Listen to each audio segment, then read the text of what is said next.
Throw Gang, we are joined by the Boat Shoe Baron, Lauren Schlossman, and myself, the Yin Yang Big Man, James Harris. Welcome to the weekly Running the Boys, with today's full episode only available on Patreon.com/throwingfits. Before we get into ethical gambling, our Boat Shoe's back, and big tech streetwear brands. Oh, yeah. Let's get into a fit check. Okay, why don't you start us off, Mr. Yin Yang Big Man? All right. On the feet, so we're going to talk about them, so we don't have to get into them now. No. We're the Our Legacy Workshop X Paraboot Boat Shoes, which exclusive information straight from the Joker's scarred mouth. You heard it here first. Dropping on Friday. So Friday the 26th. I guess. Today's the 20th. We're delayed this week, so it's all fucked up. Sorry. Sorry for the wait, fam. Yeah. We had a beautiful day in Connecticut. Provence, Connecticut. Yeah. People said you got to go visit Tuscany. She looked like Bakerfield. Bakersfield. But California. 5 a.m. Eastern time, I believe, 5 is a.m. when that's when the shit drops on the Legacy websites. I know this as a man that has been awake many times at 5 a.m. on a Friday for these drops. You went tan. I went black. What? You wish, brother. Brother!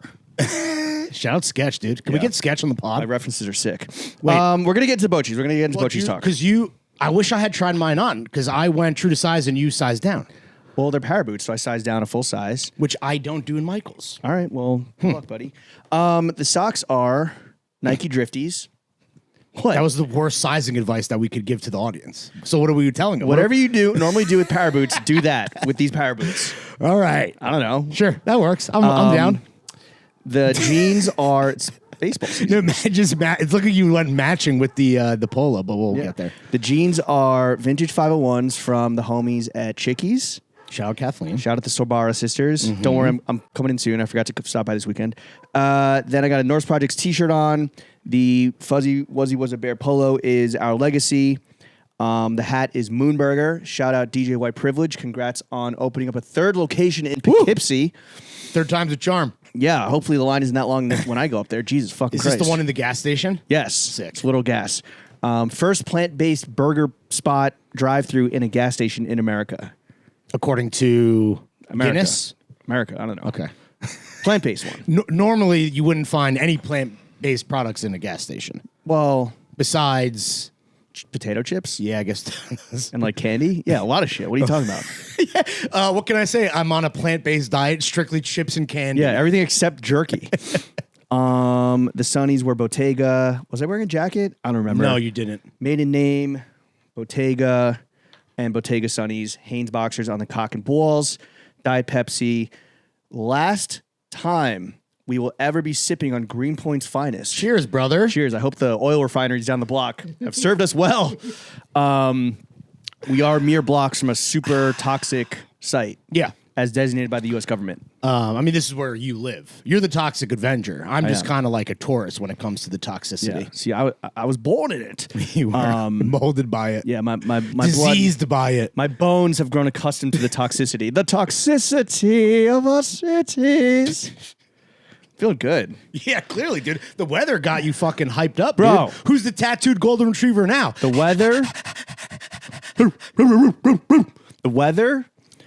The weather, the fucking delicious sandwich I had for lunch. Is that what you were doing in the park? You were just eating a Sammy in the grass? Yeah, I'm trying to eat lunch outside every day now. When it's nice, dude. And do work outside, except when we have to go to our office. And like, what is that? Just drafting emails not on Wi-Fi that you send when you get back to HQ? No, I take the run a show on a Google Doc available offline. Nice, dude. And like for intros and shit, and then I'll just put on like really aggressive techno music. So you're going mobile? Yeah, I'll put on like really aggressive techno, like. Where's my phone? How aggressive, dude? Can you give us a little fucking preview? Yeah, hold on.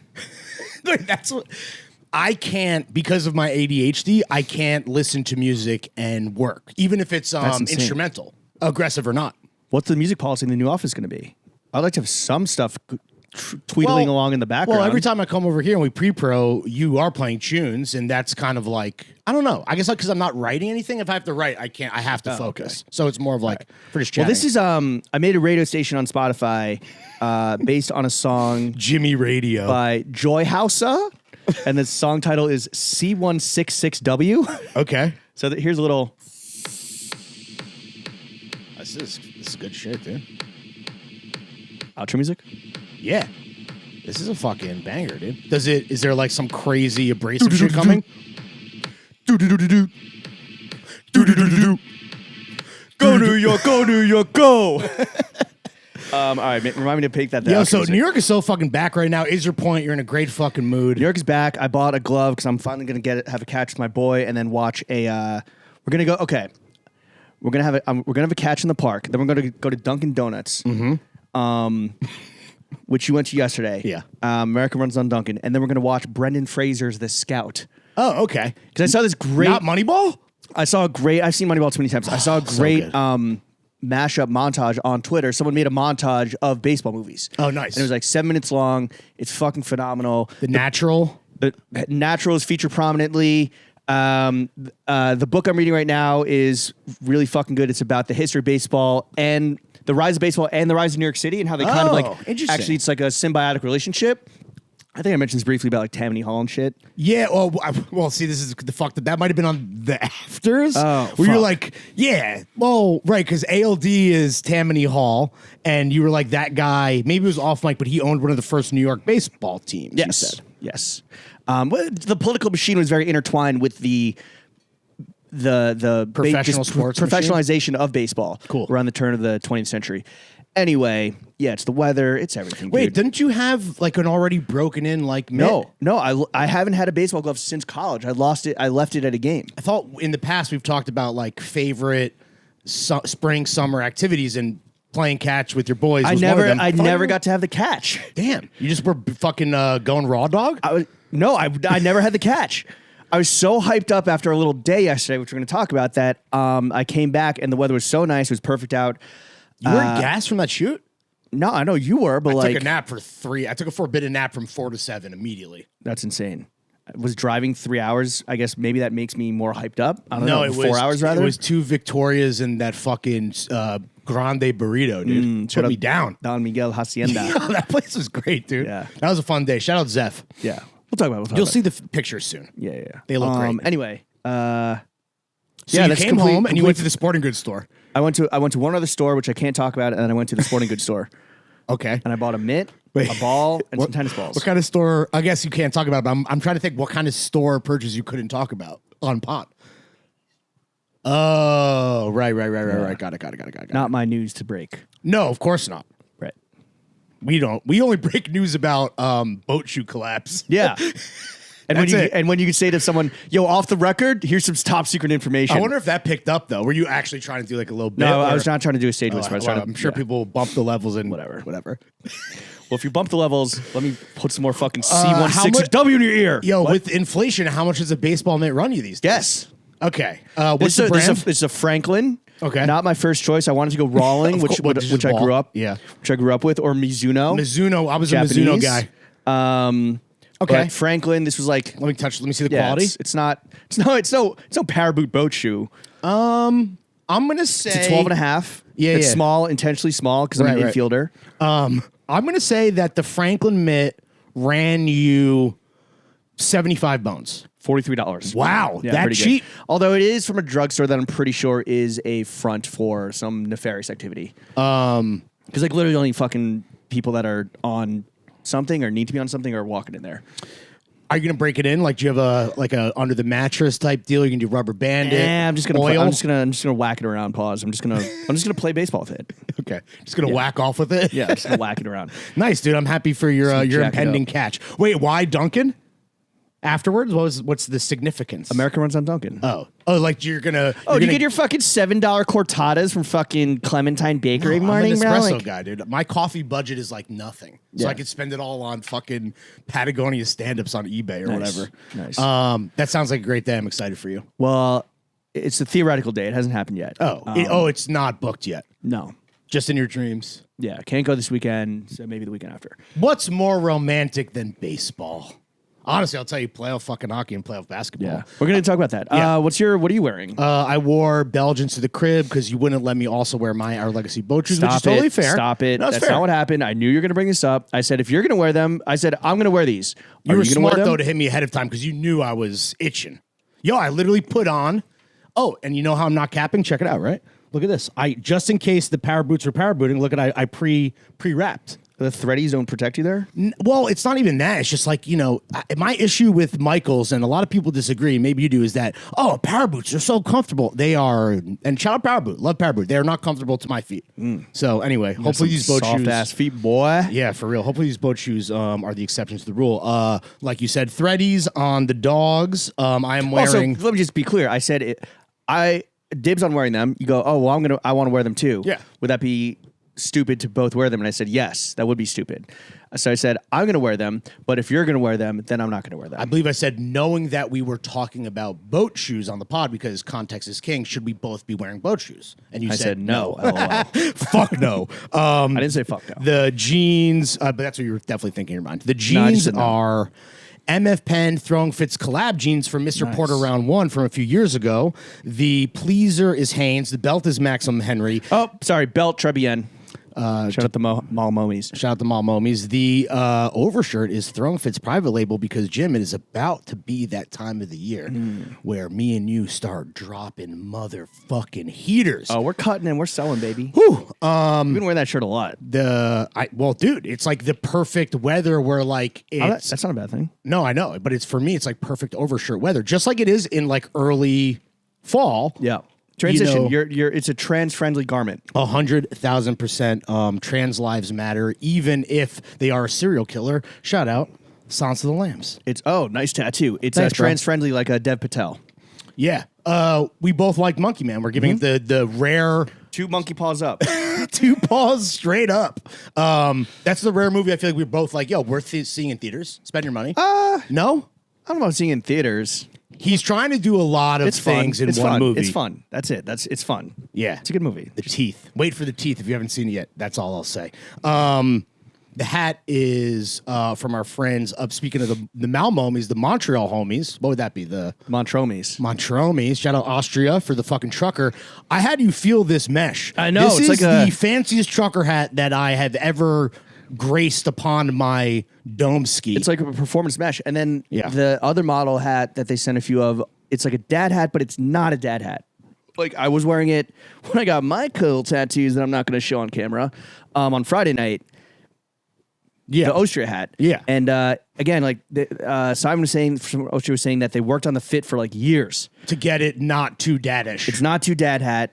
It is like on that side of the spectrum, but I'm like, yo, I'm fucking back on dad hats again. If it, in this case only. Is that because for now you see more guys going high crown trucker style, and now you're like, I want to zig when everyone's zagging? Not necessarily. It's just like I was never going to write them off completely. It's just that there were none really tickle my pickle anymore. Yeah. And then these guys pull up, and they've been working on the fit for years, and it shows. Yeah, shout out the fucking homies at Austria. Great performance trucker hats for climbing and podcasting. Yeah. Rolly on the wrist, wedding ring on the fingy, wifey on the pinky, chrome on the other hand. Oh yeah, I got my new Dr. Robotnik shades. Yeah, you look like I kind of look like Benny Safdie from Oppenheimer. Yeah, what's that guy, the Russian motherfucker, that hater, or like kind of like a Nazi in Raiders. Sure, kind of like just straight up villain shades from a British brand called Jimmy Fairley. Which makes me think of you on a beautiful day. I think of Jimmy quite fairly. Nice. The underwear are Hill City, and again, last Greenpoint's finest, at least on cam, on pod for forever.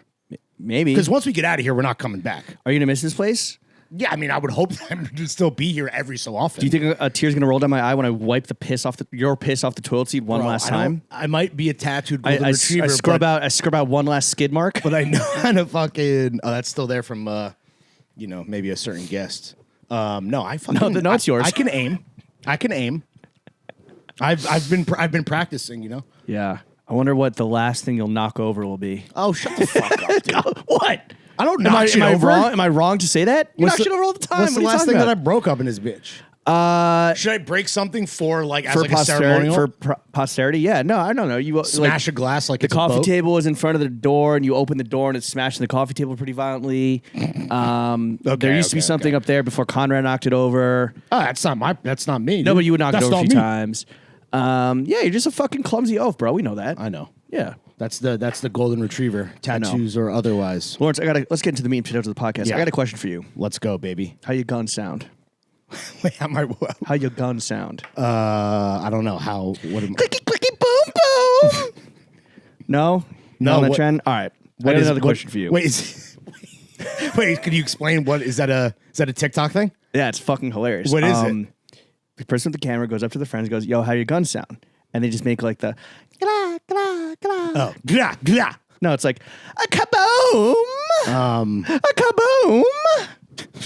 Get up, get up. Maybe it's good that I'm not on TikTok. Probably. Because then I would be saying all this dumb shit on Well, you top of the dumb shit I already say. You love keeping up with the culture. We know this. Yeah. You're like- you know how I am. You're putting together dossiers on the Drake beef. You're telling me about Well, I tried to explain Ian to from you. the block. Well, the Ian from the block performance. Sure.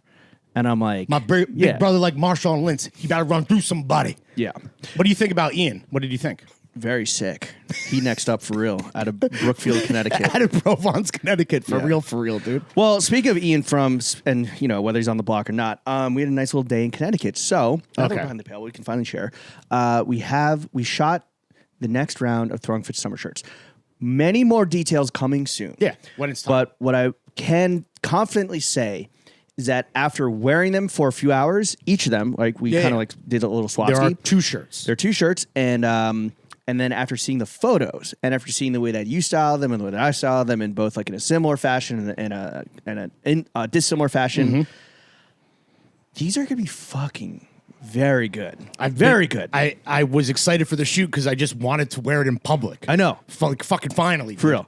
And it's fun. So there's 2 of them. We're not like, you know, it's like having kids. Like, you're not supposed to have favorites, but like, mine are favorites. But like, my favorite is honestly swung back and forth a few Oh, times. really? Yeah. Have you settled? Because when we do. No, and I don't think it is. I don't think it is going to settle because Well, I also think that seeing it, like when you're wearing a shirt, you can't really see it on yourself, right? But like when I see you wearing it, I'm like, oh shit, like it looks good. Yeah. Well, we're gonna flap it in the wind like a bird wing. We're going to have to decide because when we do wear them on pod the week of release, we're going to have to decide who's wearing what. We could swap mid pod. I'm just going to be fucking tits out on pod. Maybe, You honestly. could duck behind the custom made table that's getting delivered on Thursday. It's I thought it was open in the front. There's a full. Yeah, it's open. Yeah, it's open. You're gonna fucking hang up a little towel. So I can get could walk shirtless off camera. and then get down on all fours. Well, you're not going to be I stuck. don't- You're not going to be. We're not going to put Pony in the corner. What is it? baby. Baby Nobody in the corner puts anymore. Baby in the corner. Yeah, we're not going to put baby in the corner anymore. Pony boy. Well, it's stay golden pony boy, and then nobody puts baby in the corner. Movie reference. Both are. Yes, So movie you references. could just walk off camera. No, I mean, I'll like just, you will be able to. The way I sometimes will go and like whatever dress something over there. I have a favorite, but I wonder if we're on the same page. If we're similar or dissimilar in that regard, we'll find out. I have 2 favorites. Wow, For different reasons. I have 2 favorites as well. Thank you for Yeah. reminding me. I almost forgot. Okay, more deets coming soon. But yeah, it was a fun little day. Shout out the homie Emma. Shout out Emma. her dad and her beautiful angel daughter. We can't say his dad's name. I don't know if he wants it out there necessarily. Oh, okay. But they were generous. That's enough another sick movie reference to make. to, my name is Jeff. There you go. My name is Jeff. You can't say the name of a baby, but you can say the name of a grown ass man, a grown ass Gramps. My name is Jeff. My name is Jeff. And he would go loco. Damn, dude, we're just on point. Dude. Great flick. We're fucking on point. Was that 22 or 21? That was 22. I think it's 22. Yeah. I think it's like the opening. What's up, SA? Yeah, it's great. My name is Jeff. You know Emily Dawn Long? Yeah, of course. So she has a Jeff shirt, right? And I have one. But it just says Jeff. She like every garment she makes has a name, and so like this is the Jeff shirt. I see. Yeah, Like an actual another button up. yeah, like the hat, the famous hat that she's done is called the Wanda hat. Got it. This was the Jeff, and Isn't Jeff her father? Maybe I think so. Yeah. Yeah. And so I was at an event and Jeff Dawn Long. was just like I don't know. We were talking about it out of nowhere, just like my name is Jeff, and Nice, she's like, dude. what? Oh, she didn't get it. I was like, no, it's from a movie where they're It was before. teens It that was they're before cops. you were Yeah. born. Yeah. My name is Jeff. Shout out fucking Emily. Shout out Jeff. Shout out EDL. Shout out Emma. Shout out Provence, All right, Connecticut. so this little minx of a property, whew, boy, did it deliver. Yeah. And I'd been there maybe like 5-6 years ago, and I had an inkling in my mind that it could be a good locale. You were correct. That for inkling was fucking fact. these easy breezy, beautiful summer shirts, plural. Yeah. And honestly, I think that like anytime we do something, it just gets me more and more excited because we learn from our Well, we don't learn because there were no mistakes. No. We accumulate more knowledge. Yeah. We get more ambitious. We get more daring. Yeah. We don't miss. The quantities get upped.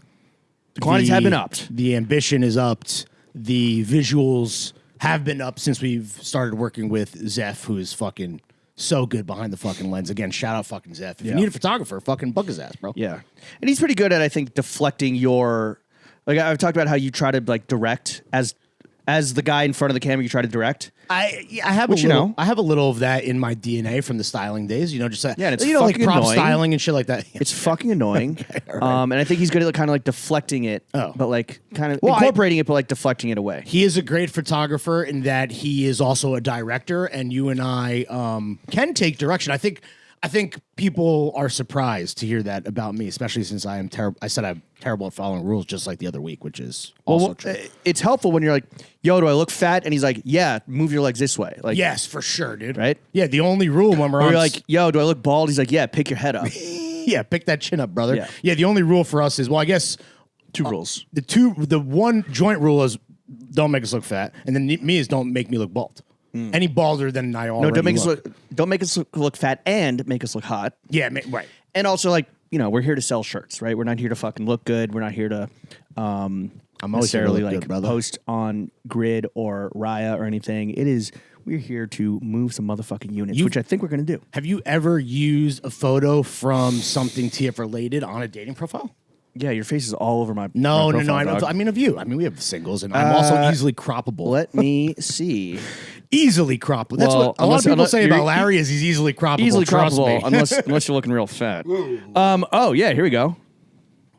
Look how I'm look at you just got my sleeve, dude. Fuck out. And ironically, James just showed me a picture of the OG summer shirt, which again, if you have them, here's another one you're cropped out. Yeah.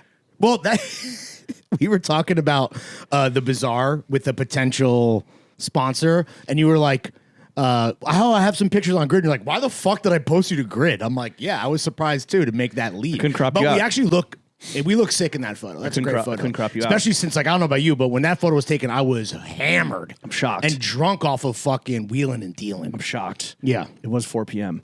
It's 4 p.m. somewhere. Dude, that's a lot. Honestly, this is my best. Sorry to shout me out real quick, but my best caption before I started getting shadow banned for going too hard. The Bazaar went Brazzers because my whole gang bang. Nice. Pretty good. Hell yeah, bro. Pretty good. All right. That's what he does, folks. Yo. That's why he has a Pulitzer, like Kendrick Lamar. Only two rappers have Pulitzers, right? Kung Fu Kenny and Jimmy Fairley. Let me just say this. Yeah. New York sports are back. Oh, dude. The fever is at an all-time pitch, dude. The city has not felt this united since September 12th, 2001. Great point. And the memes were a lot better now. It was pretty sad. Were memes even invented back then? It was pretty sad back then. Yeah. It's pretty fucked up. It was a somber time. The only meme was Dill in front of the fucking towers, bro. Yeah. The first meme. I mean, smartphones didn't exist yet, so you couldn't, like, show your meme to the person standing behind you on the line to donate blood to the victims that never materialized. Right. There would have been, like, E-Bounds World, right? I guess. I don't think so. This is 2001. 2001 was a bleak time. That is a long time ago. I didn't have a cell phone. How old were you when you got your first cell phone? Well, I got it after that because my parents were like, yo, if next time there's a terrorist attack, you better have a fucking cell phone on you. Did you have like the Nokia brick or was it a flip ski? No, the Nokia brick. With Snake on it? Yeah, that was also my first. I guess like if you're 87, 88 baby, like that was your first phone. 86, but yeah, it was fire. Oh, sorry, that's what I meant. 86, 80. Yeah, the brick was gas. Yeah. The Snake was gas. I was 16, yeah. I think. But whether it's 15? New York Knicks game 1, which I missed because I was in Monkey Man, or Rangers game 1, which you were I was at, which was, shout out David, shout out the entire Madison Square Garden organization. Domination. Shout out James Dolan, Nizzy for fucking that. Don't shout out James Dolan. No, I'm good with James Dolan now. Really? He's making Embiid walk up the ramp, fucking up his knee. Yeah, honestly. He's a masterful tactician. Speaking of like the fact that the Knicks are. And he did the Sphere. He did? That's his shit. Damn, the Sphere is fucking sick. We established that. Yeah, shout out James Dolan. I do love that the Nova Knicks are putting the hurt on the fucking 76ers because, No, you hate Philadelphia. Well, I hate Philadelphia sports fans. I don't mind the city of Philadelphia. Philadelphia sports fans suck a cock. Nova Knicks championship mindset, bro. You got fucking 3 champions, 2 of which Brunson and fucking Air Delaware himself, DiVincenzo, those are 2-time national champs. Oh, you're talking college. When they were at Nova, those yeah, don't count. dude. What? Those don't count. College, you're telling me the sports. NCAA basketball championship doesn't count? Nope, not real sports. Wow. Not real. That's insane. They're playing say. other amateurs. What was I gonna say? Oh, so I was at the Rangers game 1. We fucking destroyed the Caps. Not worried about the fucking Capitals, bro. Yeah, it was. The energy was through the fucking roof. One of the best moments was I text my boys that F. Murray Abraham, Celebrity Row. Amazing. The disparity between Celebrity Row at the Rangers game and the Knicks games is so crazy. It's like Chris Rock, McEnroe, Stiller, Ben Stiller, Benny Blanco, Selena Gomez were there. Oh, really? At the Knicks? Yeah, Oh, I watched at game 2. Okay. Last night they were on the telecast. Oh shit! Yeah. Action Bronson. I noticed his shins when somebody dove for the ball to save it. And then at the Knicks, it is F. Murray Abraham was the Rangers was the lead celebrity. Yeah, that's who they led with. Jason Bateman, who was at the Knicks game 1, and David Harbour, who was also at Knicks game 1. So they're just doing like the whole fucking junket. Was Bateman's new look memed from the Rangers game or the Knicks game? For the Knicks game, but he still had the look on the Rangers game on Sunday. I think people are liking it. Yeah, I'm not. It's literally exactly the meme is what Ben Solomon said, where if you were a man of a certain age and you got it, you gotta flaunt it. And David Harbour has a beard down to here, which I guess is for a role. But yeah, but he's a bald motherfucker. Is he? He's losing his hair. I don't know if he went to Turkey or like whatever, got the fucking Matthew McConaughey surgery, but he's pretty light upstairs like your boy. The best moment, personally, and this is just the spirit in New York, folks. Yeah. So I text my boys, F. Murray Abraham, and then one of my dudes hits me on the side. He's like, "Yo, you're at the Raiders game?" I'm like, "Yeah." He's like, his wife, who I grew up with, her dad is also there. And this guy is a diehard. He's OG. He's had season tickets since the 70s. He took me once when I was a kid. Oh, shit. With like his daughter as like a play date. It was fucking sick. So for him, those 30 years since the last cup is like, that's a lifetime, dude. I mean, he lived a lifetime before 94 and after 94. And I'm like, hold up. BC before cup, AC after cup. Nice. I was like, hold up. Is that his cranium right there? And I take a pic of this guy's like, pate. Yeah. And he's like, yeah, that's him. And he's 4 rows directly in front of me. And I just yell his name. I go, "Hey, yo, Jim." Wait, Jim? I can, yeah. Wow. And he's always gone by Jim, though.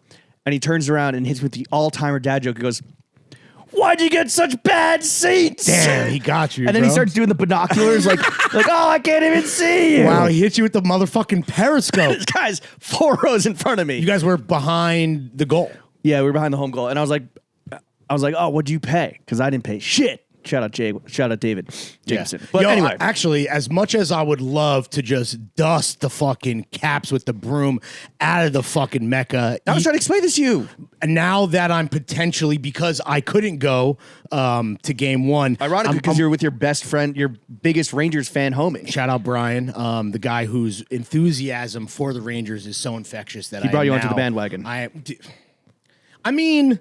Is that a lie? I was there when they lost to the Kings in the Cup against Quick, the best backup in the league now. Was that 2015? Maybe. I think so. Anyway, yes, I was with my number one diehard Rangers fan, so I couldn't go to game 1, which was a cruel twist of fate, but we were hanging out, doing a little barbecue with the family. But now that I have game 5 ticks in the ether, potentially, I do need the Caps to get at least one. And I was trying to explain this to you, and this is where like ethically rooting against your team, where does that factor in, which we're going to talk about. I was like, yo, you want them to lose at least one game so that they come back and you can watch them close out the series in 5. And you're like, nah, dude, we need the fucking sweep. Foot on their necks. Don't take it off. All gas, no brakes. I'm like, no. Well, lose one so you can see them win at home and close out the series. True, but I will say that I really think that the Stanley Cup playoffs are the hardest playoffs in sports. The Cup is the hardest trophy to win. It is so exhausting, and you're not using your backup goalies. You want the fucking best of the best out there. These dudes, but you don't want too much rest. I mean, do you think I could, like, once it goes to round 2, do you think the plug dries up? I mean, that's up to David, obviously. We're pretty low on the pecking order, but like, less games for the blue shirts dealing with the Caps. Honestly, like, I'd rather the fucking not necessarily because you don't 30 years. Bro, yes, I know. You went to the parade? No, but I know that you don't want too much. You don't want too much rest either. Oh, sure. I guess that's fair. Yeah. Anyway. But okay, in terms of ethically rooting for or against your team, In terms of money on the line, in terms of gambling, actual money lines. yes. So I kind of made a little promise to myself that I was only going to bet on football. Right? Okay. How'd that go? Not great, but not terribly. You weren't betting, though, on like the NBA or NHL regular season, were you? No. Right. So No. you kind of fulfilled your promise to yourself, low-key. Yeah, so my DraftKings has been kind of dusty, a little stagnant. My Barstool bet book or whatever the fuck. My man dusted his crown off. Yeah. For the playoffs. Portnoy, put me in. Well, the Barstool Sportsbook is now... It's now DraftKings, I think. Or it's ESPN. Or that was what they No. were... I don't know. Whatever. No. Shout out Barstool. The ones they used to have is now with ESPN, but Barstool has partnered up with, I believe, DraftKings. You are shout out a those Monarchsman yourself. You're a DraftKings user. Yeah, so I'm back to being a gambling addict just because like sports are so bad. New York sports are so back. I recently watched Uncut Gems, and like all the terminology like made sense to me now as as an experienced gambler. Well, when you say it made sense, when we were talking about gambling yesterday, I felt like I was still explaining spreads to you. Yeah, but And he wasn't doing overs and spreads. He was unders. like over under, parlays, legs, like the legs of a parlay. Yeah. Vig, which I still don't know, but This is another, or maybe not so much now because you're clearly a gambling expert, but the cultural blind spots that we have, despite being two. What did the fucking weird guys on Twitter call us? Cultural touchstones. Despite being cultural I'm touchstones. trying to touch stones. Pause. Oh, whoa, hey, yo, bro. Yeah. Gambling for you was a former cultural blind spot, but now you're locked in. It still is. I'm only going to bet on shit that I kind of like. I think I have a decent idea on, but I clearly don't because I'm not down crazy. I'm not betting serious amounts, but I have a buddy. I have a buddy. Dick. His name is Dick Sucking Ron. We've heard of him. He doesn't bet on his teams because he's like, I can't let emotion and business interfere with one another. Right? Business and pleasure. This is why we you keep don't. it separate. This is why you don't sell your own home. Yeah. This You is why don't, you don't put your coin in the company's slot. This is why you get a broker because there's too much emotions in selling your home. Right. Okay. Understood. And I think it's smart, but it's also like, but I know my team's the best, and I feel like I have a better sense of like shit going on because I'm not watching like, except for football and maybe some hockey playoffs. I'm not watching like NBA teams and baseball teams that I don't know that are my teams. After the Knicks game last night, did you not watch Lakers Nuggets and see? No, I went to bed. You didn't see the buzzer beater from fucking Mr. Murray? I saw it on Twitter. Yeah, I saw the whole shit on Twitter. But wait, so you're rooting for the Knicks and the Rangers, but you're also then betting. I'm rooting. So what's stupid is that I'm rooting for them and I'm betting for them. So I had like Knicks money line. Check. Dante, I think over like 17.5 points. Check.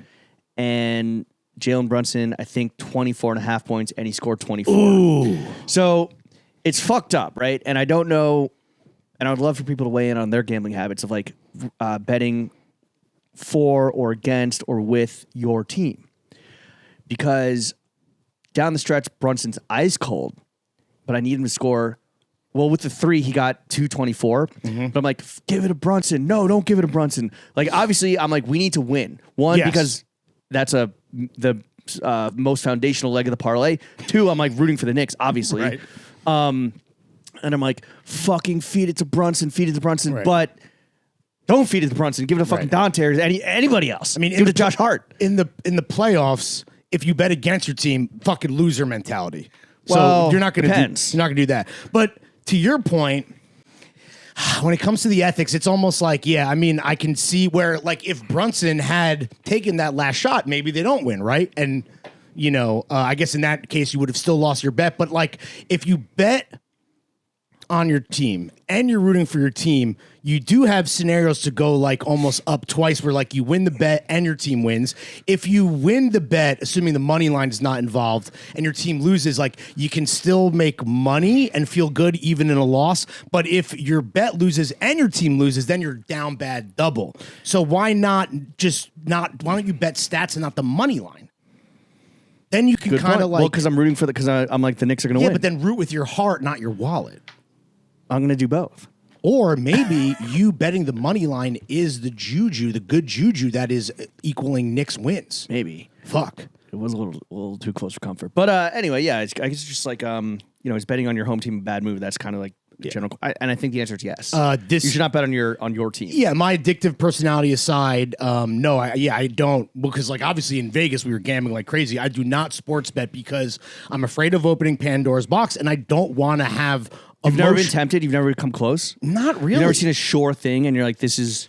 Well, you know why? Because this is how I win. We've kind of referenced this before, but like when I was treating crypto like gambling, like when it comes to Johns, when it comes to gambling, when it comes to drinks, when it comes to strip clubs, when it comes to I'm trying to think what other fun activities I like. Okay. Money becomes not real. And that's where, like, I don't know, when you're like, I'm addicted to gambling, you're talking about the frequency at which you're gambling, not the amount.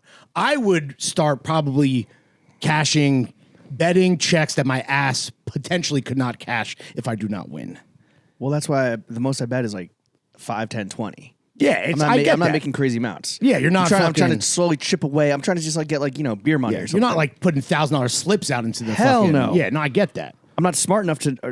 That's why we don't go to the $1,000 tables. We go to the $5 tables. Right. But I feel like we do have the luxury, thanks to all of our fucking best friends behind the paywall. Like you couldn't be placing like you could do $100 like maybe a 3 or 4 leg parlay and actually like walk away with some real bread. This is like a peek into your little pea-sized brain. Like that's just shows to me how bad you are with money. Like, yeah, you could be doing that. You could be spending your money. You could be spending your money. You could throw your money off the fucking balcony.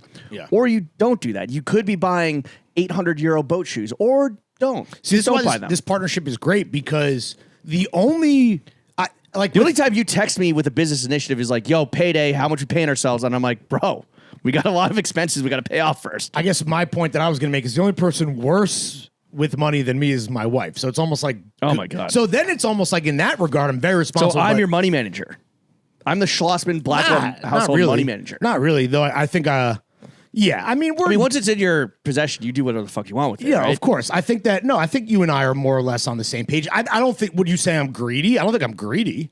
No, but I think you saying that money isn't real and then listing off like 8 scenarios where it's no longer real, or just because you have the money means you can spend it, like that's crazy. But also, I think I'm a little more conservative with like spending money. Yeah, also dual income household, single income household. Dink. Yeah. Think WAD. Think WAD. What's WAD stand for? With a dog. Oh my God. Though the dog is a fucking money pit. Anyway. Yeah.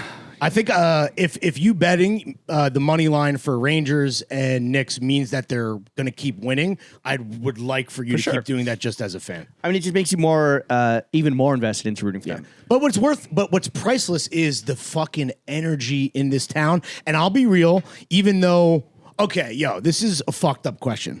Gun to head, you can either get a cup or a chip, NBA chip or a Stanley Cup as a New Yorker. Like, what do you personally want? Because we know what the city wants.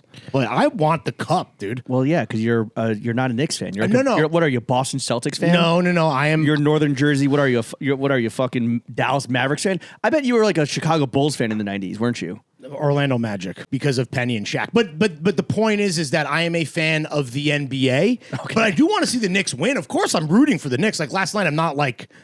And even if I watched Nuggets Lakers because I just want to watch basketball, even though I'm not betting as a fan of the league, of course I want the Knicks to win the championship. Who else am I going to be rooting for? Are you crazy, bro? No.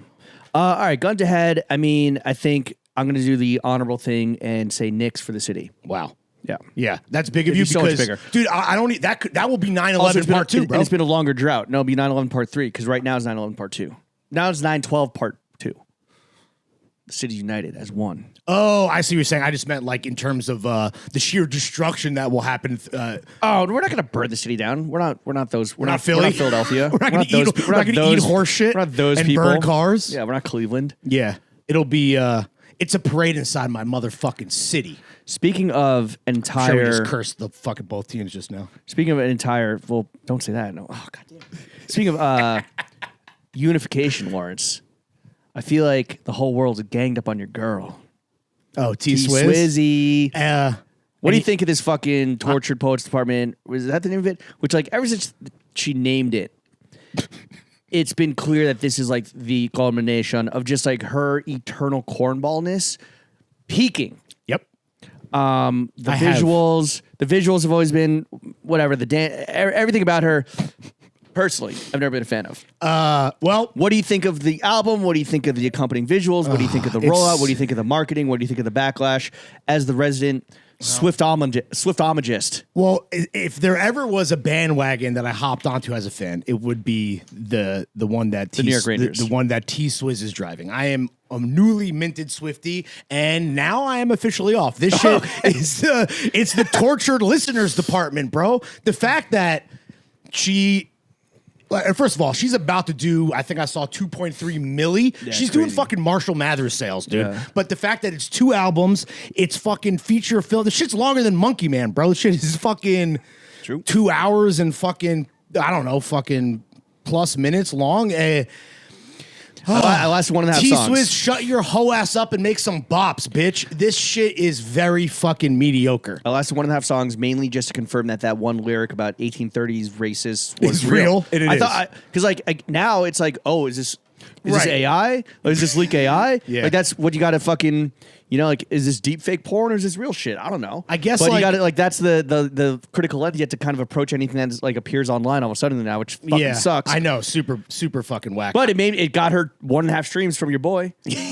You put fucking, well, she's like Drake, where like all the streaming money like goes to like them and then Beyonce and then everyone else gets pennies, which is why everyone wants to fucking kill these people. Speaking of Drake, speaking of disses, I was excited to hear the Maddie Healy disses. Okay.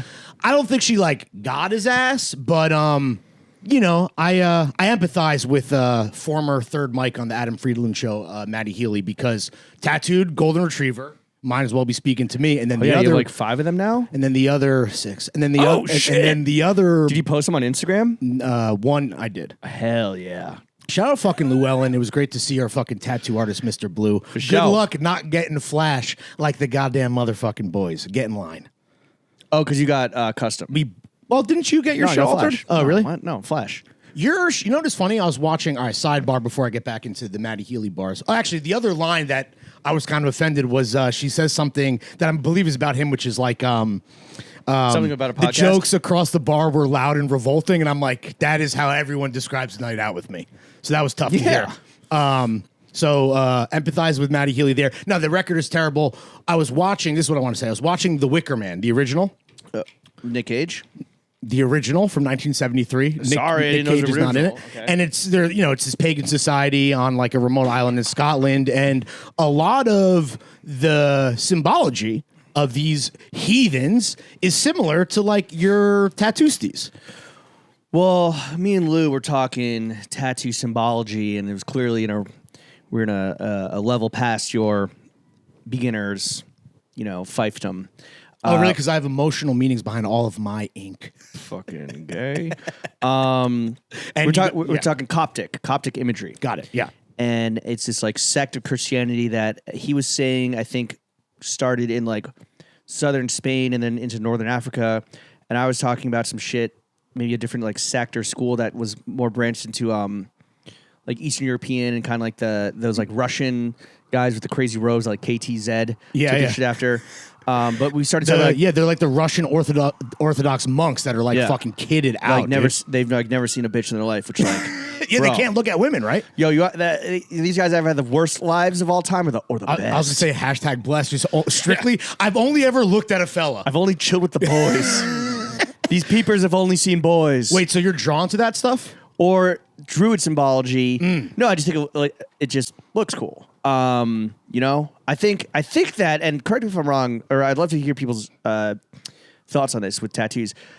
What I've heard and experienced myself is that you initially go in and you're like, oh, it has to mean something, it has to represent some shit, and you're just like, nah, that looks cool, like put it right here. No, for sure, and I think that I think I'm somewhere in the middle, and then luckily I fucking had you guys and Javos to kind of bounce some shit off of, because at a certain point I had enough Presidentes where I'm like, yo, is like cowboy shit still cool? And everyone's like, no, do not get a cowboy tattoo. Jesus even though Christ. Lou has him. If you were gonna get cowboy flash, Lou has amazing stuff. But, yeah. But If you you're guys not, advise, you're not even from Jersey horse country.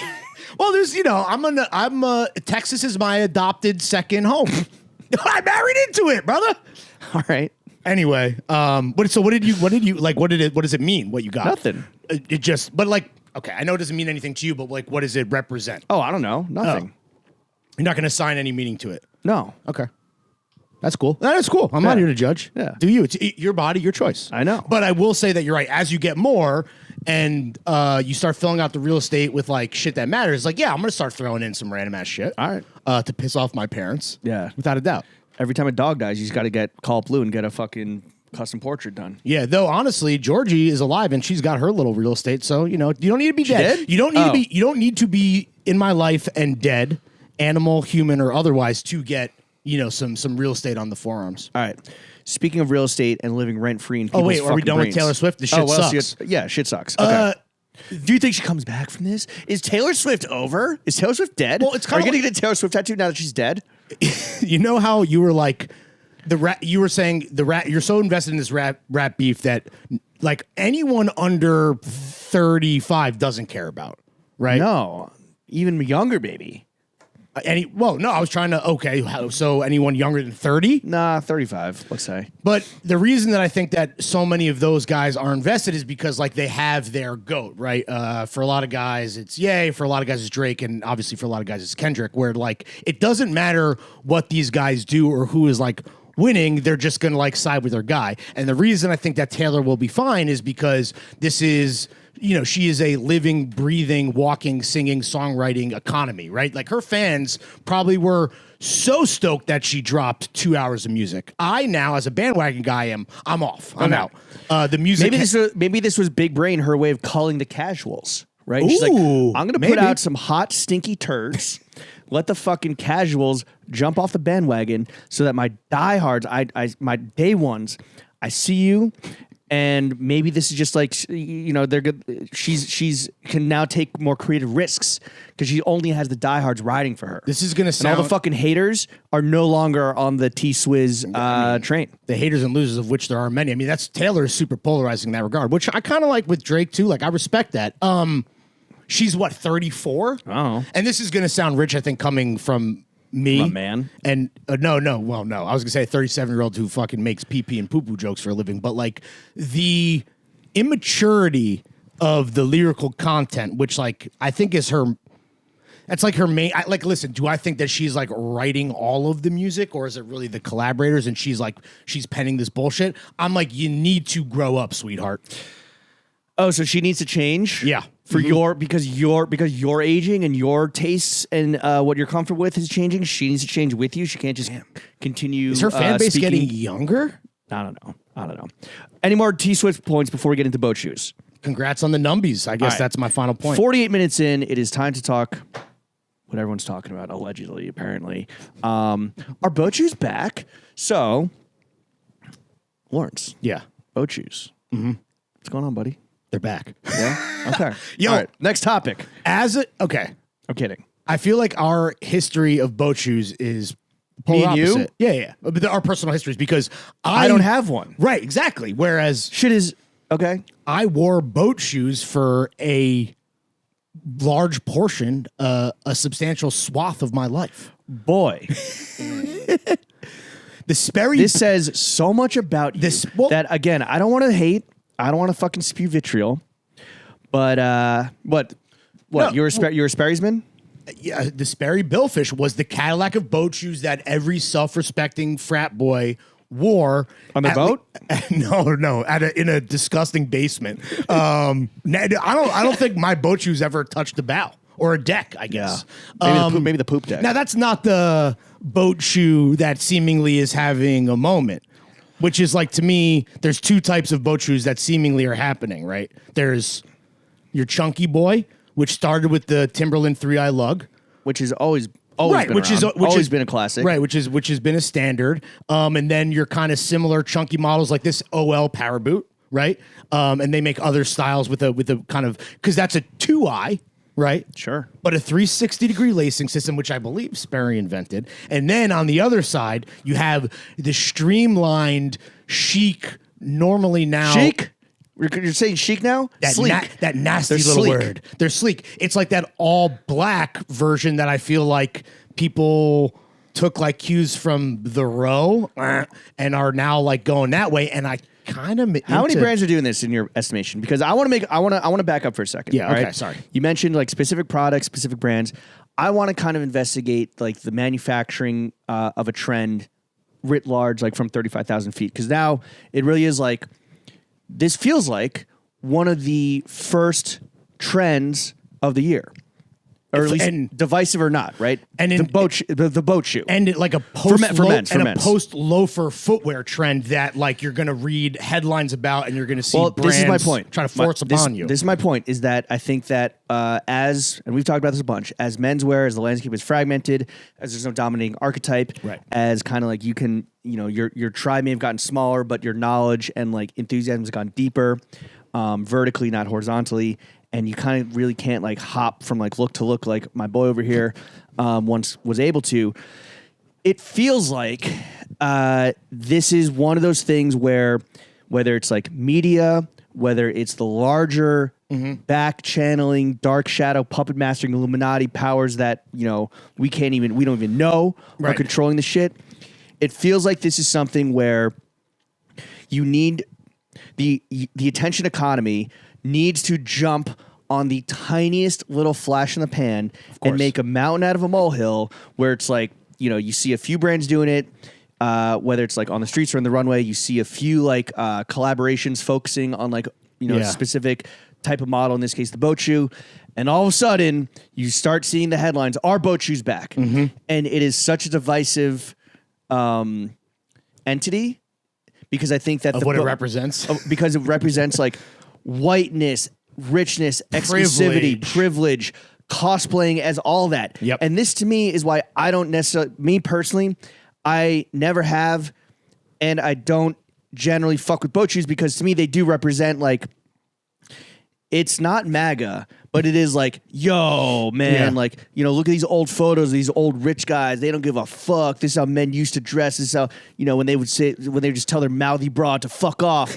They tell Taylor Swift to shut her damn and this mouth. Is why I've never been into prep. This is why I've never been into like kind of American Ivy, where it's based on like the exclusionariness of like you define your tribe by like keeping other people out. It's not about exclusionary. It's not about like building up your own shit. It's about like this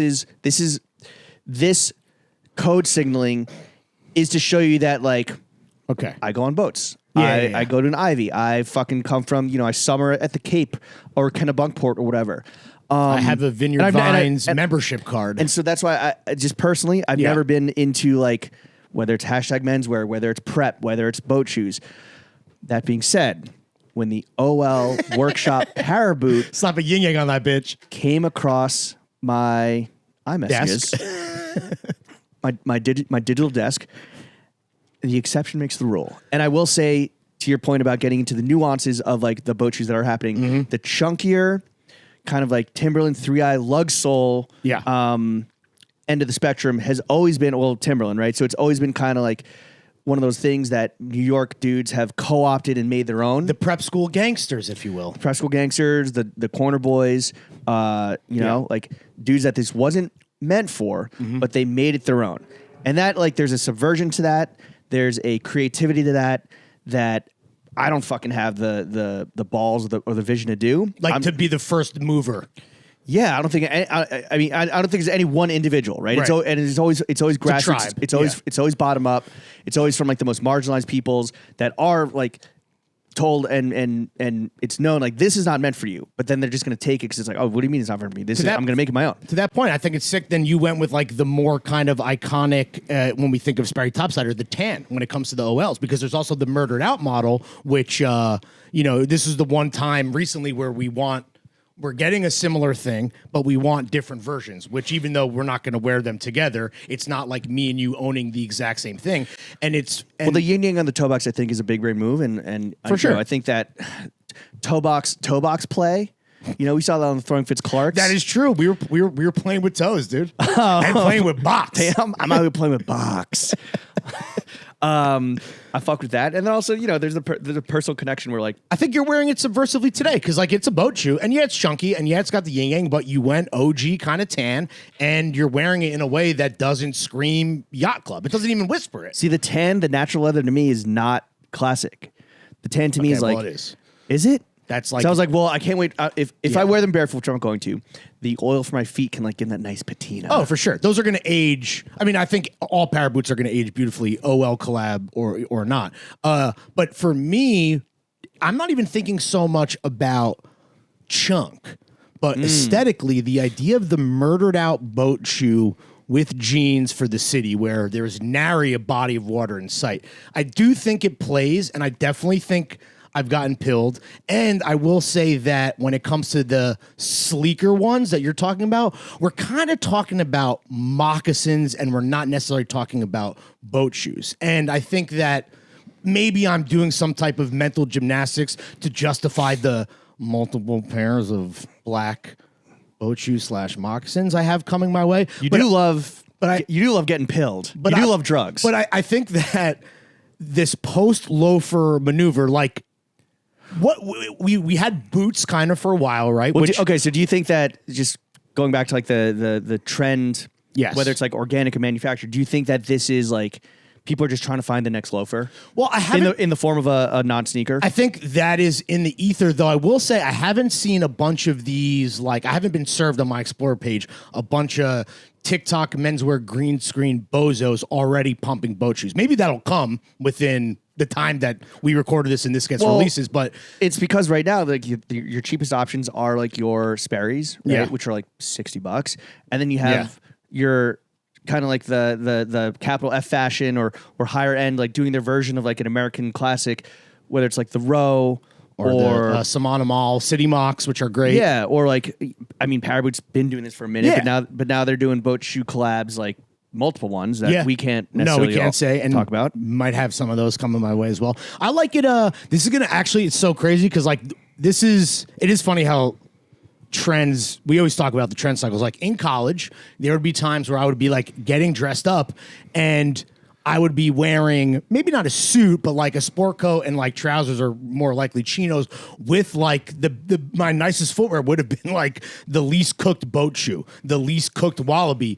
And as I'm thinking about this sleeker, sexier boat shoe or really more mock adjacent footwear, I'm like, damn, how would this look with a navy blue suit? So it's almost like going back to where it all started. For Just me, at least. In a frat basement. In a stinky frat basement, asking for consent always. Yeah, I just, it feels like the way that trends used to happen can't happen that way anymore. And so I think that there's an enthusiasm around this that is manufactured. I'll say top down. Okay. Where when the New York Times style section is one of the earliest people to ask, "Are boat shoes back?" We're actually, and it's fucking, over. it's fucking, who's the guy? Huh? The guy. Who's the guy? His name's Guy, right? Guy Talese. What's his name? Gay Talese? Guy Trebay. Guy Trebay.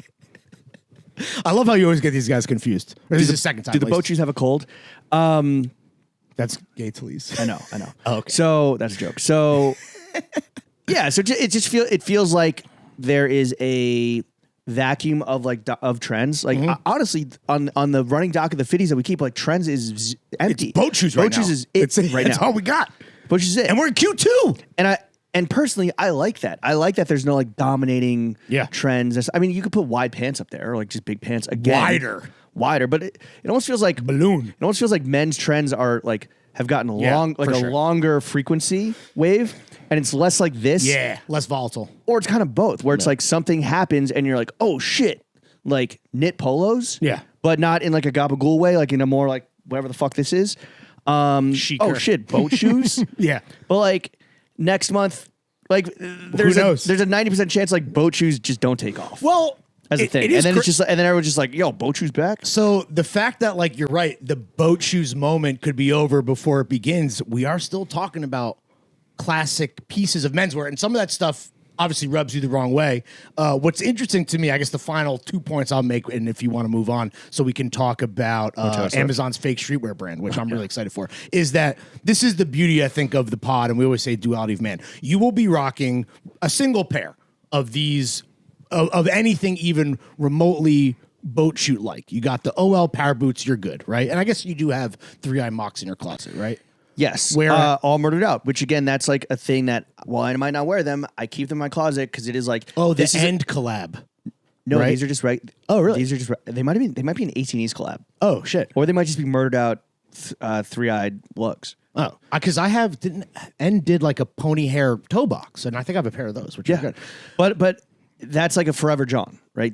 Like I have fucking 6-inch, Yuttas. Yeah, that you're right? never gonna wear. Which that's when why it snows or that's whatever. why I went that color route. Not because it's a classic boat shoe, because it is like a Timberland. Right.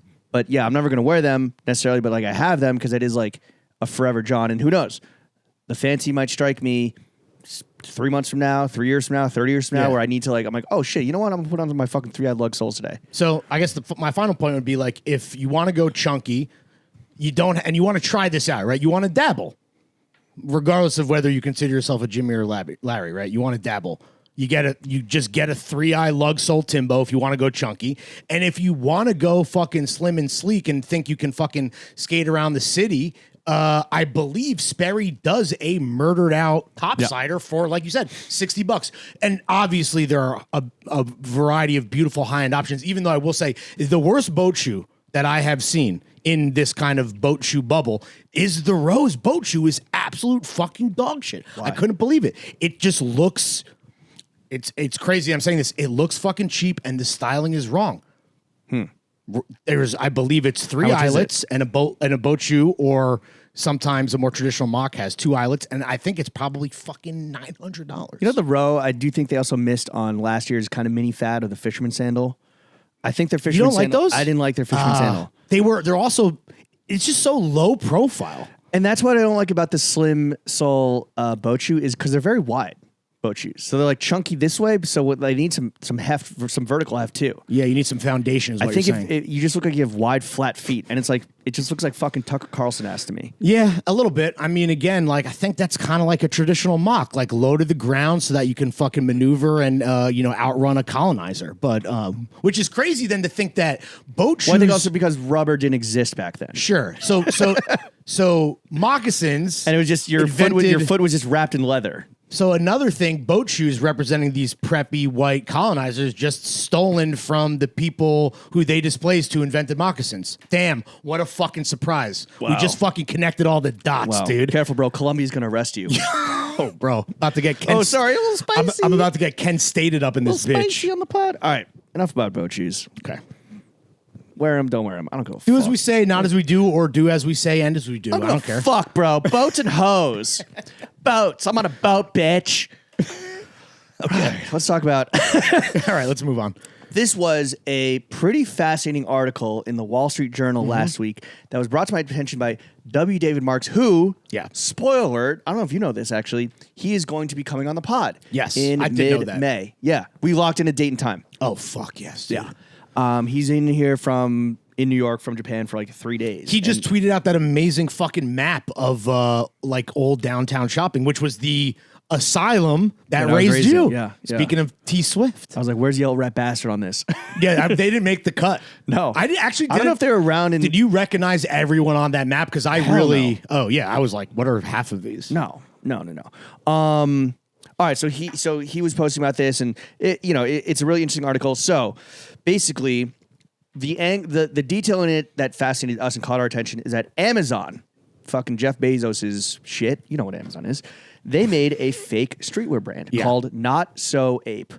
Real original. But the larger gist of this article is that Amazon created this subsidiary that sells goods and, quote, uses its sales across multiple countries to obtain pricing data, logistics information, and other details about rival e-commerce marketplaces, logistics operations, and payment services. So this is like Black Ops Oppo research, Exactly. courtesy of fucking Jeff Bezos, Dominican billionaire. So this business, Big River Services International, goes in and they as a user will like gather all this information and then incorporate that information back. They'll report that information back to Amazon so that Amazon can like use these findings obviously to inform strategy and decisions about its own business. Which, opposition research, corporate espionage, it's what this country's built on. Absolutely, right? dude. That and slavery. Yeah. So not necessarily illegal, but certainly very murky, especially when you talk about these Big River Services people. They would attend conferences, Trade buy shows. Amazon rivals, attend, meet with the competitors, and identify themselves as Big River Services employees, not Amazon. And they didn't have Amazon emails. And so what they would do is typically they would buy up overstock and liquidation and resell on marketplaces such as Walmart, Overstock.com, and other online marketplaces, effectively just to understand like how their goods go from like seller to consumer. Nasty work. Because that is very difficult and expensive, Yes. especially the last mile. Absolutely, dude. Okay. So when it comes to the streetwear side of things, The shit that matters, obviously. This shit was so funny, dude. The Japanese team of Big River Services International created a streetwear brand with its own website and custom designed products. They called it Not So Ape, saying it was founded in Tokyo in 2017 and inspired by the street style we see every day. Lies. Not So Ape, which is not related to an upscale Japanese streetwear brand called A Bathing Ape, says on its website, "Our name stems from our belief that creative expression is what truly separates us from primates." Not So Ape has Instagram, which I think like 13,000 followers, and a TikTok account with about like 60,000 followers. And its site continues to offer products such as $50 knit beanies and $95 hoodies. Should we talk about the gear? What? Should we talk about the gear? Well, I want to just real quick. Sorry. Our favorite publication, Oh, yeah. High Snobiety, wrote an advertorial on it. So, which is I don't understand why. I guess you need customers to like buy the shit to like send it out to study your competitors. Yeah. So they paid High Snob to sing their praises for a fake streetwear brand called Not So Ape. I don't know the it's from December 2023. So 5 months ago. Yeah, pretty recent. The Let's get some choice quotes. The headline is Not So Ape enters the elevated essentials chat. Very sick headline. I mean, listen, to be clear, like any SpawnCon, listen, I'm not faulting the High Snob for chasing a bag. If you're a magazine, you got to get paid some way. And a lot of that is SpawnCon. It does say up top, this is paid partnership. Yeah. And Wait, do we know who wrote it? Can you see the byline? I don't want to. I'm not going to put them on blast necessarily. I mean, this guy's just doing it. This person's just doing their job. Yeah, I don't know that guy. Or girl. Fashion has a lot to offer. From the elaborate, often avant-garde ensembles that grace runways across the world to the highly anticipated collaborations fueling online conversation, the state of dress is more important than ever these days. Still, I think I speak for most in saying there's nothing better than some high-quality basics. This guy's clearly getting paid by the word. Okay. Blah, blah, blah, blah, blah, blah, blah. Yeah, I bet you they got a bag for this, too, because Not So Ape's got deep pockets courtesy of fucking Amazon. Yeah. In spite of the unrelenting hype cycle, Japanese clothing brand Not So Ape has officially thrown its hat in the ring as the latest disruptor, focused solely on producing the best silhouettes for everyday wear. Bunch of photos that look like they're fucking... Yeah, how's the lookbook was... honestly, dude, I thought it would have... When I'm reading about it and then, the group chat is clowning it, I thought it would have been worse. It's mad funny. Not So Ape represents the unique human ability to creatively express ourselves through chosen mediums, a luxury our primordial ancestors did not share. Woo. Monkey can't get fit off. Yeah.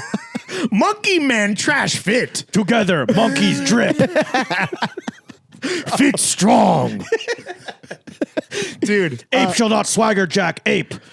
Bro. I mean, well, so here's... I can't even... All right. I'm done. Whatever. The guy who got paid to do it. That's how you make business in fucking today's media world, you know? Yeah.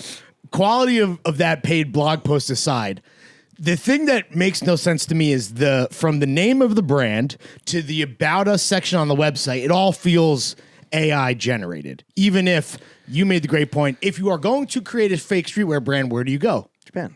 Right. Well, imagine how awful it would have been if the American team had done this shit. I don't think they could do it.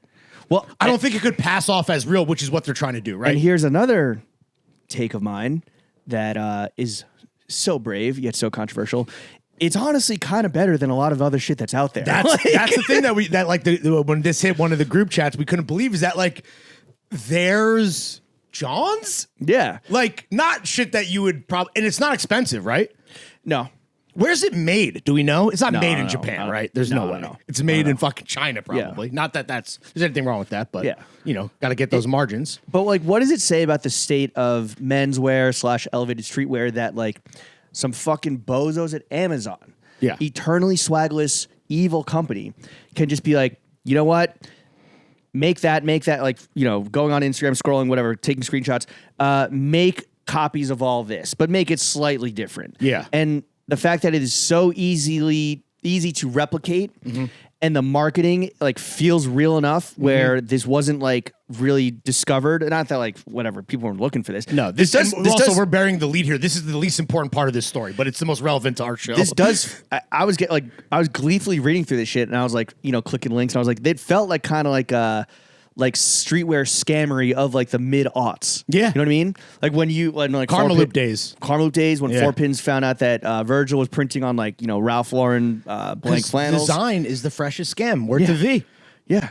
But the fact that like it was so easy to replicate, and the fact that since it exists online, since you're just seeing it in like 4-inch by 5-inch little pictures, it's hard to point to something and be like, this is clearly fucking whack. And that, I think, is indicative of the larger problem where so much shit lives online. So many brands are exclusively online. Yeah. And, while that's good that if you're a kid in fucking Bumblefuck, Arkansas, you can get your hands on some shit that you might not be able to otherwise. Globalization, shrinking the time series continuum, good? I don't know, maybe. Well, I'm torn here, right? Because, like, this is a pathetic excuse for what is presumably Oppo research for Shopify, which I'm believing is the only reason this brand exists is so that Amazon could have a brand on Shopify. But also like FedEx, DHL, sure, right, all UPS, the logistics. Like, So part of me is like, this is pathetic, but then I'm like, yo, is this kind of like fucking sick and kind of what streetwear is all about, which is like, yo, I'm making something. Well, they're making something out of something because they have the deepest pockets in the game. Yeah. But I don't know, dude. It's Not So Ape comes out with a t-shirt. What a clusterfuck of uncool jokers. Yeah, because like the streetwear that like on the David Marks map that he tweeted, right? Like that's. I mean, that was probably just when you were getting into clothes. I didn't even know that world existed. But when we were at Complex and we were there for the fucking kind of tipping point of when this shit became a clusterfuck of uncool jokers, like Barbara Kruger said, and you said yourself, it's like I quoted her. But as you said and quoted, this feels like so perfectly of that time where it's like, sick. Yeah. But I mean, the issue is next up. Yo, Not So Ape next up. So is Japan? It like is the meme is Streetwear dead? Is this the death knell, or is Streetwear so back? Fucking back, dude? More so back than boat shoes? Ape lock in, dude. I don't know. I think it's indicative. Like it's so like what sells or what is like sellable is so easy to just like it's a 1-for-1 copy, and like so much so that even fake brands can do it, right? And obviously with like huge budgets and resources.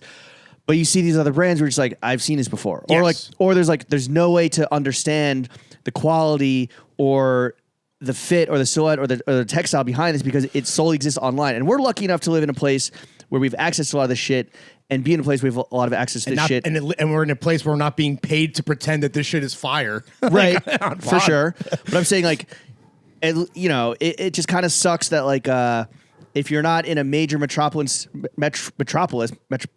city, whatever, metropolitan area, or you have the you don't have the patience to make returns, which I certainly don't. You might just be buying like really whack shit and not even know it. Yeah, because you might be reading this on High Stop and be like, "Yo, this shit is fire." High Stop co-signed it, big co-sign. Forget about the fucking ethics about gambling, on your fucking favorite teams. This is like, yeah, what are the ethics of gambling on your favorite brand? I think when, anyone takes money from Not So Ape to do an advertorial or whatever, obviously Amazon is withholding all of like the actual information about like, was this brand actually founded in this year? In Japan. No, it wasn't. Yeah, was it? Though I think... Wait, do you think that... Do you think Japanese people then are actually even working on this, or do you think that's a fucking lie? I guess so. I guess it's gotta be. It was reported that the Japanese team did this, like... Yeah. I mean, it's Amazon. That's crazy that in Japan they even have like streetwear salarymen where they're like, yep, I'm going to do this for a living. Yeah, and again, it is not so... It's not as bad as you think it's going to be. You guys check it out. And I think that is because it is like, you have... I think you must have Japanese people working on it that bring like a made in Japan. No, where does it say that? It says what? No, scroll down. Where? We're not so ape. Made in Japan, made for every day, everywhere, and everyone. That's fucking wild, dude. Maybe that's why it's so cheap, but made in Japan is because Amazon is like, fuck so the margins, bro. It's so cheap. Yeah, they're not making money on this. The research and development that we're getting from our fake streetwear brand is worth us taking a loss on these kind of tasteful cargo pants. The graphic stuff is bad, but the love is nothing without action. I mean, it's like a hoodie with like a little chest hit for $95. All right, if this proves anything, and shout out Park is not bad. And shout out to High Snob's headline. The idea of elevated essentials / basics is just so, for lack of a better term, no pun intended, it's just basic. There is no personal style. There is nothing interesting. Wearing shit like this says nothing about you besides the fact that you're lazy and you're just trying to not look like shit, which part of me respects, but it's like, can we not just put in a little more effort, my brothers? Honestly, if Amazon is fucking funding the PSYOP, then it's already like this decent. Like, what if Amazon actually started? And I know Amazon's trying to break into fashion for a long time. Hire now. us. If Amazon wants to fund the cut and sew operation of Throwing Fits, which is give us money. There's a room for expansion, aggressive room for expansion, aggressive growth. Yeah. Bang my fucking line, Jeff Bezos. I don't give a fuck what keeping down. Yo, about your wife. If someone gave us. All right, this is probably I'm going to say this is. This jacket is not bad. This is what, like a $5 million investment from Bezos, which equals what to me and you? Fucking literally 5 cents. It's $5 billion. Yo, if you give us $1 billion and we'll create the sickest, sleekest, chicest boat shoes that you've ever seen. Drop the fits. Just throwing. It's cleaner. No, well, how are they? Oh, it's funny you said it because how have they not been sued by Bape? Because who owns Bape anymore, bro? Like, that's what I'm saying. Even the Chinese conglomerate that now owns Bape, like this is copyright infringement, dog. I mean, why weren't they sued by Bored Ape Yacht Club? Like, maybe they were. I don't know. Well, you know why? Because they collaborated with Bape. So you don't sue your collaborators, dog. You never know. I mean, it's just funny. Like the marketing is such like, it's this is it. That's what I'm saying. It feels AI. It feels so. Let's get some. Feels too spot on. Let's get some multiracial kids walking around in LA Kitchen and Sambas. Yeah, dude. This is fucking. Oh, she's at the beach in like a pink hat. What is the logo? What is a sandwich? Look at this giant sandwich. What is he doing? I guess he's made a bunch of PB&Js. Look at that. Nice. All right, so that looks like an AI mistake. Yo, the Autumn Winter 23 collection is called Revolution of Love. Yeah. More like revolution of love of money. Damn, no one I know. Look at this logo. Who are they following? Let's see who they're following. I mean, this is Jeff Bezos. You could easily connect the dots. Yo, do we have any mutuals, or do you have any mutuals? So. That would be funny. Yo, if you consider yourself someone in this space and you fell for the freshest scam of Not So Ape, you might need to do quit your day job. You might need to find a new line of work. Maybe get hired by Not So Ape. Yeah. All right. Well, yeah. I mean, again, conflicted.